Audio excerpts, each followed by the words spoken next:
U.S. President Donald Trump announced in a letter that he will raise tariffs on many Canadian imports to 35%. This move deepens the growing divide between the two North American neighbors, damaging their long-standing alliance.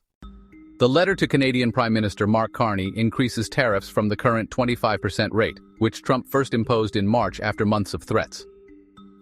Trump claims these tariffs aim to pressure Canada to stop fentanyl smuggling, despite the drug coming in relatively small amounts from Canada.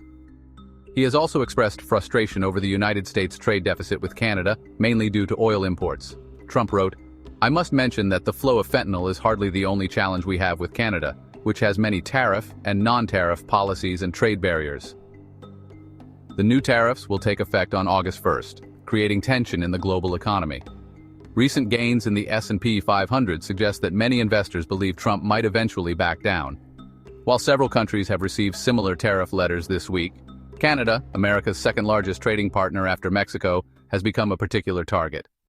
Canada has retaliated with its own tariffs on United States goods and rejected Trump's suggestion of making Canada the 51st United States state.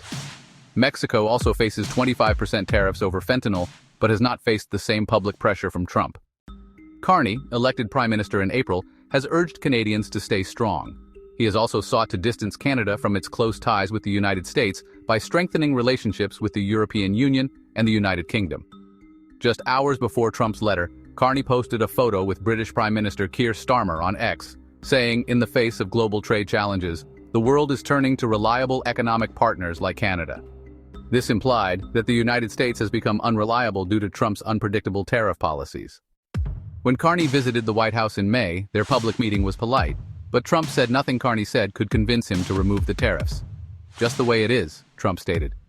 Carney said he is willing to be patient in trade talks. "There are much bigger forces involved," he said, "and this will take some time and some discussions." So far, Trump has sent tariff letters to 23 countries. These letters have become more personal, especially toward Canada, and also included a 50% tariff on Brazil related to the trial of its former president Jair Bolsonaro, who tried to stay in office after losing the 2022 election.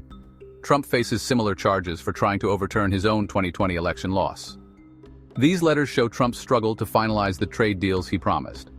After announcing the Liberation Day tariffs on April 2nd, a market sell-off forced him to set a 90-day negotiation period with a baseline 10% tariff on most imports. However, Trump is now phasing out the 10% rates with his new letters.